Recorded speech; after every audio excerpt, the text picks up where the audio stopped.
Yeah. Speaking of people that are terrible to an organization like myself, so let's talk peer reviews, right? So there's a whole other aspect to this, and this is one of my favorite things that we've injected into the art that is our selection process, because it's a lot of science, but there's a lot of art involved too. Peer reviews and really getting feedback from the team.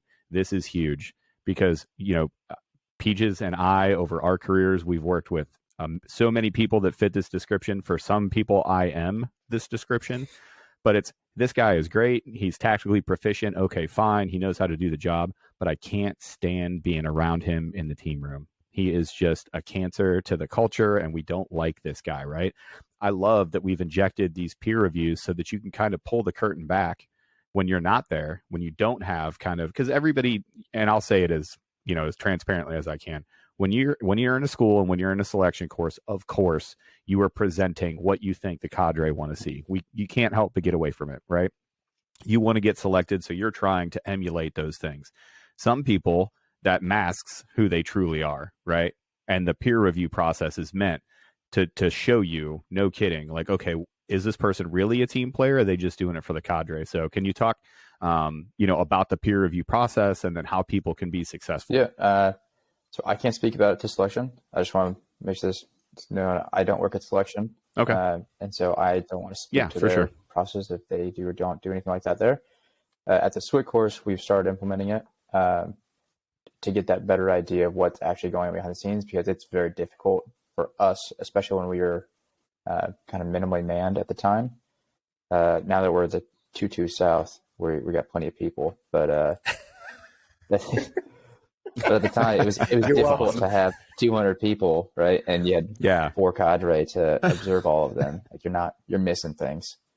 So we've kind of started like doing a rack and stack, like top 5, bottom 5, and then implementing feedback from the team themselves, and then actually from the cadre.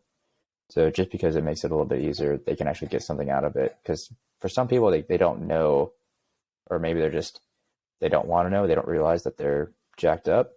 And so for somebody to actually call them out, because for some reason, we're very hesitant to call each other out, or the candidates are very hesitant to call each other out professionally. Instead of like, hey, like, you're messed up because of X, Y, or Z, it's, you suck. You're the reason we're getting smoked. You got to go. Right. So trying to implement that in there. And a professional thing. Like that's hard.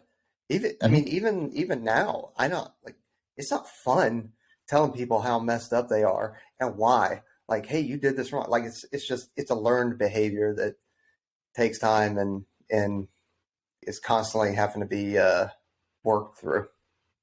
Yeah, it's something that I was never like comfortable with. Like, I was never a super social person, and so like, especially with your peers, like, people want to be more lenient on their peers. But that's the person you should be probably the most hard on. So I didn't start learning that until I was on team. So if I can start implementing that now and having these guys already figure that out and get comfortable with it, it's going to pay dividends, because they're going to be strong. Now we just got to get the rest of it there. So. Hold on a second, well, Aaron. I want to talk about go ahead. You interrupt and joke way too much. Yeah. Oh, there you go. There's some peer review right there. That's not how you see it. 360 feedback. No, but all I wanted to add on to that, Spence, was and I'm speaking from, I know that you and Aaron haven't worked together, but you and I work together. Aaron and I work together. And you talk about the people that we should probably be the most critical of, or at least be willing to provide the most feedback, are your friends and your coworkers. And as somebody, like, if I'm messed up, I want you guys to tell me. Like, if I am doing something, because more than likely I'm not doing it with intent or malicious intent or anything like that. It's just something that I'm just not aware of. So providing that feedback to me and letting me know, it's kind of like if I borrowed $50 from somebody, right, and it's been a couple weeks and I legitimately forgot, like, and I still owe it to you, remind me, because I'm not purposely trying to stiff you out of money. It's just I have forgotten. So please let me know. It's just like that. If I am messing up, just let me know. Like, I want that feedback, especially from my peers. Yeah, and you're gonna be better for it. Like if I can call you out and it gets the situation fixed, a lot of time it can save them some pain down the road, in particular to the pipeline. Yep. Proceed, Aaron. Absolutely. Let's. Thank you, Chief. There was a knife hand in there. Let's talk about this.